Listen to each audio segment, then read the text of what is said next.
In a quiet, forgotten valley, hidden deep between ancient woods and mist-shrouded mountains, lies the village of Dvernik.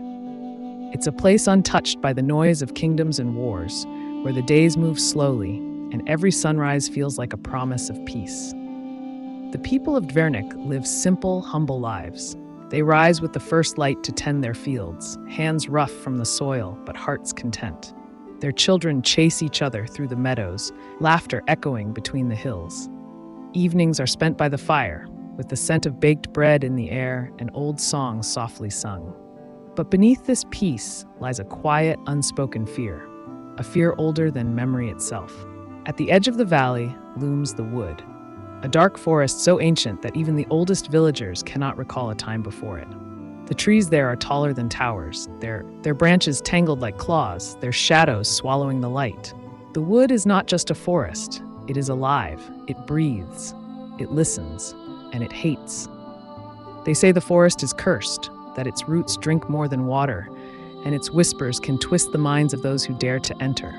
Those who stray too close rarely return, and the few who do are never the same. Their eyes are distant, their voices hollow, as though the wood has stolen something vital from within them.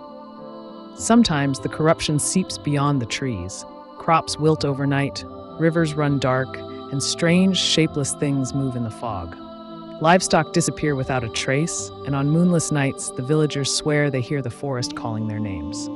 Still, life in Dvernik continues, because for generations there has been one force holding back the darkness, a single presence who keeps the wood contained. They call him the dragon, a powerful wizard who dwells in his tower high above the valley. He is both protector and captor, savior and tyrant. And though the villagers owe him their lives, they live in dread of the price he demands. Because every 10 years, the dragon descends from his tower to claim one girl, a young woman who must serve him for a decade before being set free. And that, they believe, is the only reason the valley still stands. Every 10 years, the valley holds its breath. For when the decade turns, the dragon descends from his high, mist-wreathed tower, a figure cloaked in silver and shadow, his power pulsing through the air like thunder before a storm. He is not a beast, but a man, a wizard of unimaginable strength, bound by duty and mystery. The people both revere and fear him, for though he keeps the dark power of the wood at bay, his protection comes with a terrible price. In exchange for the valley's safety, the dragon demands a girl. Once every 10 years, one young woman must leave her family, her friends, her life, and go with him. She is taken to the tower, where she serves him until her term is done. 10 years later, she returns, untouched, unharmed, and yet forever changed. They say he does not hurt them, but when they come back, they are strangers. Their eyes are distant, their laughter gone. None of them ever remain in Dvernik. They drift away like ghosts, to cities, to distant lands, anywhere the memory of the wood cannot reach. This year, the villagers think they already know who will be chosen. Everyone believes it will be K.C.H, beautiful, kind, and fearless. The girl everyone admires, the one who always stands tall, even when others tremble. She is strong, brave, and steady, the perfect choice.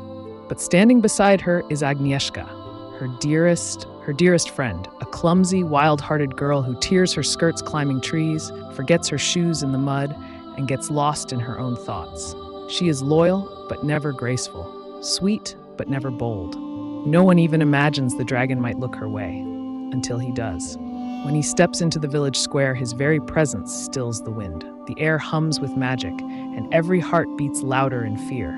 His eyes sweep across the gathered girls, past K.C.H, past the others, and stop on Agnieszka. A silence falls so heavy it could crush the earth.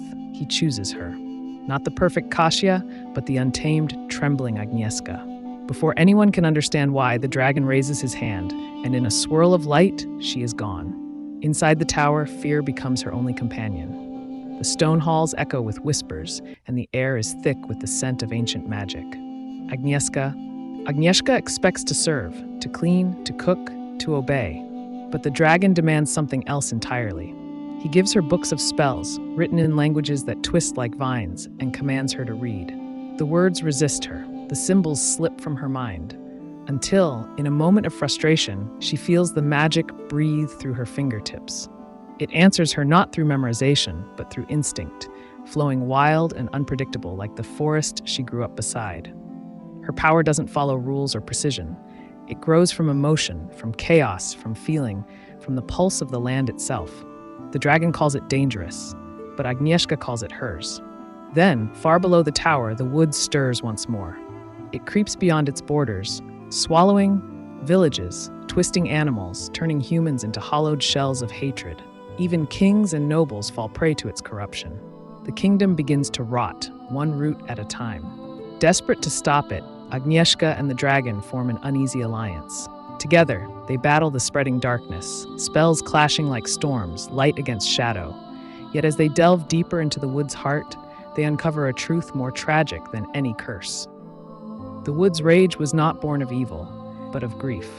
Long ago, it was once a thriving kingdom, ruled by a queen who was betrayed, silenced, and buried alive beneath the forest's roots. Her sorrow festered, her spirit merged with the trees, until pain turned to poison and her grief consumed the land. To free her home, Agnieszka must do what the dragon never could, enter the heart of the wood and face that pain, not with power, but with understanding. In the final battle, she learns that true strength does not come from control or fear or force.